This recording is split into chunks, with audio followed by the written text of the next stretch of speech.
7:14 on a pretty Monday morning. Mike Sisk at mic number 2. Good morning, Dale. So what's going on at Minute Mechanic? Man, I'll tell you what, it was flat out last week. It was a very busy week. Lots of cars, lots of people. Had a really good week, and I think this week here is going to be a repeat. It's, you know, we talk about it sometimes where I say that the kids are out of school and the parents are ready to go somewhere. Well, what did I just say? I was gone last weekend. I'm ready to go somewhere again. Yeah, you've been bit by the travel bug again, and I think everybody else has been. But we've been very busy. We are very appreciative of everybody that brings their cars into us, and this week will be a good one. And if there's something you're wanting done, probably ought to get your name in the mix pretty early this week. Mm-hmm. Yeah. It's gonna be tough. Well, let's see what kind of questions we got. If you want to send a question, you can send me a question, Dale@mountainhomeradio.com, and relay it to Mike next Monday when he's here. Air conditioner isn't cooling as quickly as it used to. Yeah, neither's mine. Mine either. You know, boy, this weekend was so humid, wasn't it? Boy, I tell you, well, here's what we got to figure. Look at all the glass area in your vehicle. Take my minivan, take your pickup truck, you know. Yep. It's totally different than cooling a house. Yeah, it's tough. These mobile air conditioners, you know, two things I'd say on this question is if it could be a little bit low on refrigerant, especially if the car is several years old, it may need a little shot of 134. If they get low, they don't quite cool off like they used to, you know. And some of these cars, depending on what kind it is, you know, you get what did we have? We had a Hyundai, a Kia, a little small car in the shop the other day, and it only held about a pound. Really? Yeah. It held about 1 pound of refrigerant. So if you get 3 ounces low, you're 25% down. Yeah. So the air's not going to work right. So it could be something that simple where you need just a little shot of refrigerant to get your air back to being good and cold again. The other thing is, and we talk about this almost yearly at summertime, is when we park our vehicle out at Walmart or we park it at the house and then we go out and hop into it, and it's been sealed up, you know, the temperature in there may be 120 or 30 degrees, easy. Let me tell you a little secret here. Years ago when I had my 81 Chrysler, you guys loaned me one of these thermometers that you put in the vent. Yep. And I was checking my air conditioner. It was summertime. It was just like about this time of year, June 15th, June 16th. Just for grins and giggles, I pulled the little thing out of the vent and laid it on the dashboard in direct sunlight. Just like like you're saying, go to Walmart and park your car and go in there for an hour and come back out. What do you think it was reading? Now, it was only 92 degrees for the high that day, but on that dashboard, what do you think that thermometer was reading? I don't know, Dale. It's 120 or more probably. 168. Wow, that's hot. Well, no wonder dashboards crack. Yeah.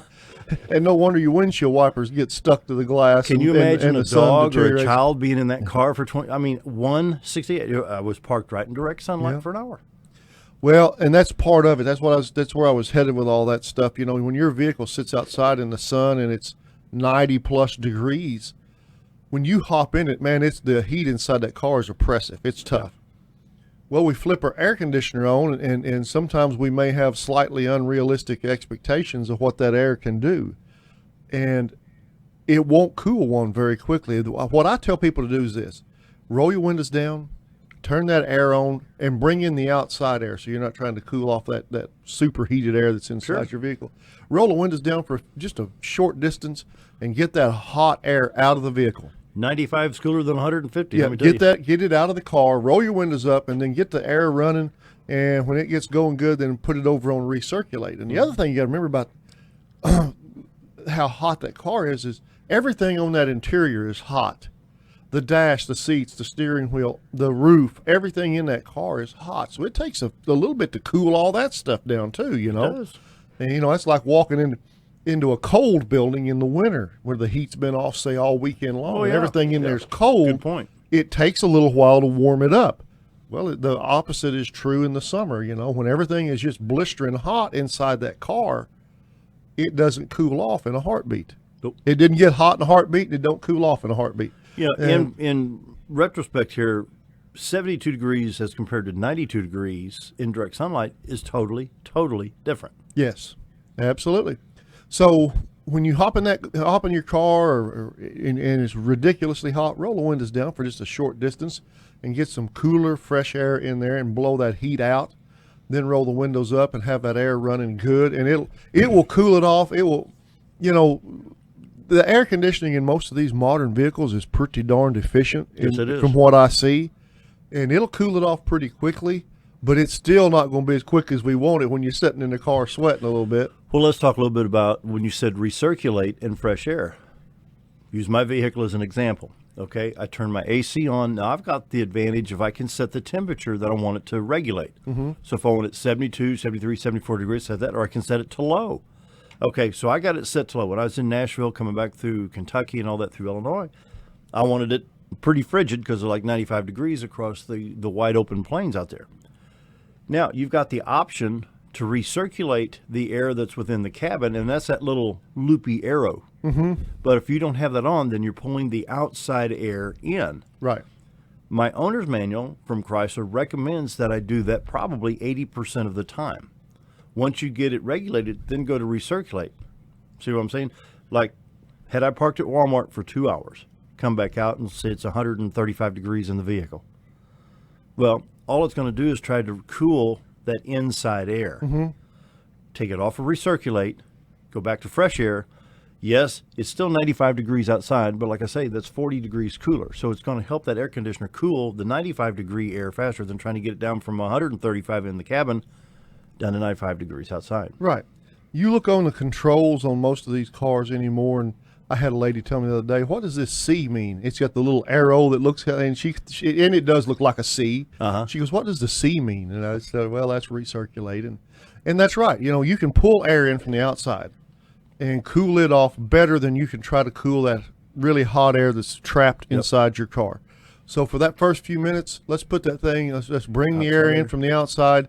It will work better. And then when you get it where it's cooling in a way that you're comfortable with, then you can flip it over to recirculate, where it recirculates the cool air inside the car back through the air conditioner, and it will make a difference in your vent temperature. It will. Now let's point out for vehicles that do have cabin filters, that cabin filter will have to be clean in order for the recirculate to be efficient. Yeah, absolutely. We almost on a weekly basis we pull out cabin air filters from vehicles that, oh my goodness. You know, rat's nest. Yeah, well, they are. I mean, we pulled one out of a lady the other day. She told me she's trading it off. She didn't realize she had mice in her car. And we looked at that cabin filter, and of course that was in the winter. I'm sure they're not in there now, but cabin filters play a major role in this. If they are plugged up, full of dirt, full of trash, full of insulation where the mice have made a nest, then you're not going to get an adequate amount of air coming through the ventilation. So we need to make sure if your car or truck or SUV is equipped with a cabin air filter, it needs to be clean, especially right now.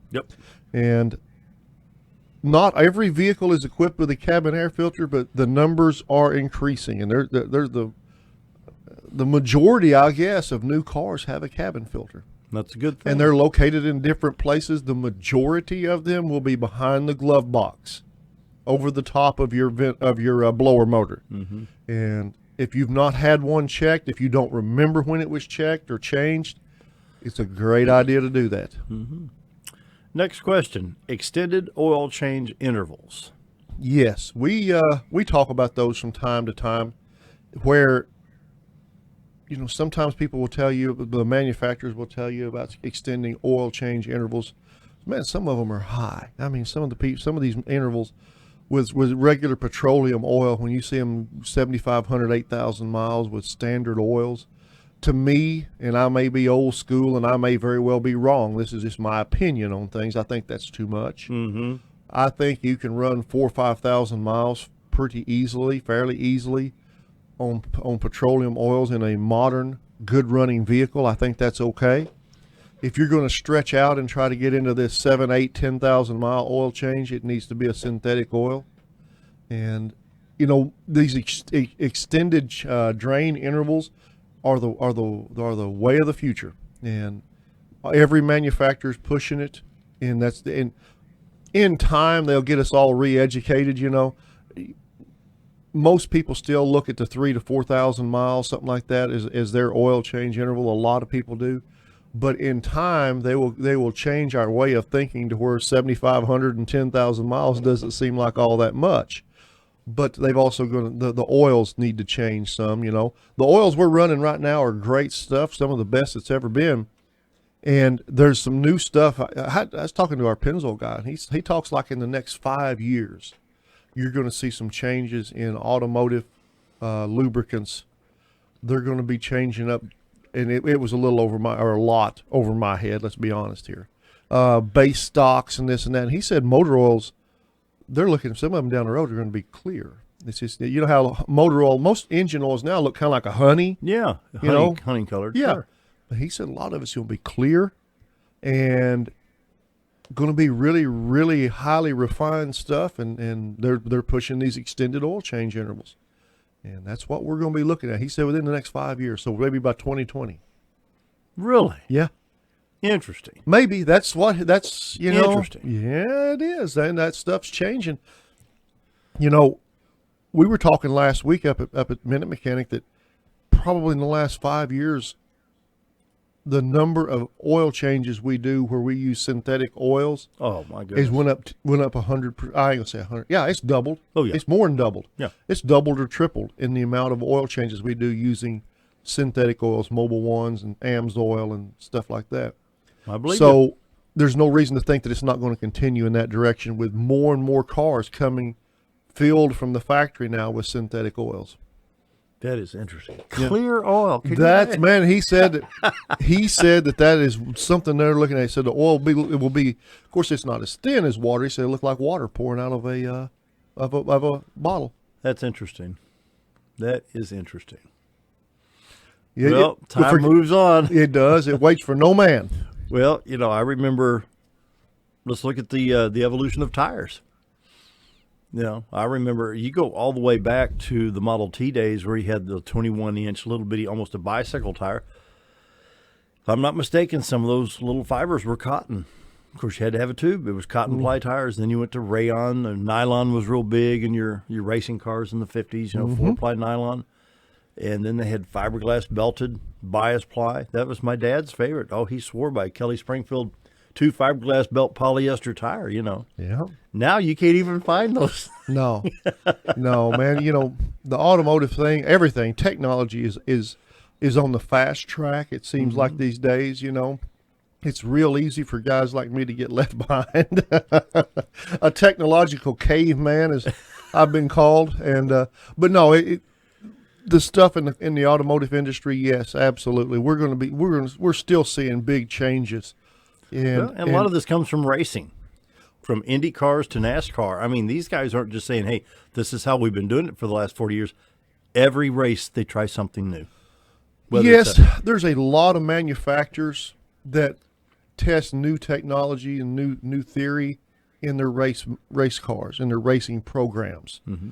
You know, I like to watch Formula One racing pretty much, and the Europeans are big. You know, they're putting a lot of cutting edge stuff into those Formula One cars, and that's where they torture test. Yeah, some of their stuff is in those race cars, and you just keep your eye out. Things are going to be changing. You know, across the board, especially in my end of things where we're doing the auto repair and maintenance.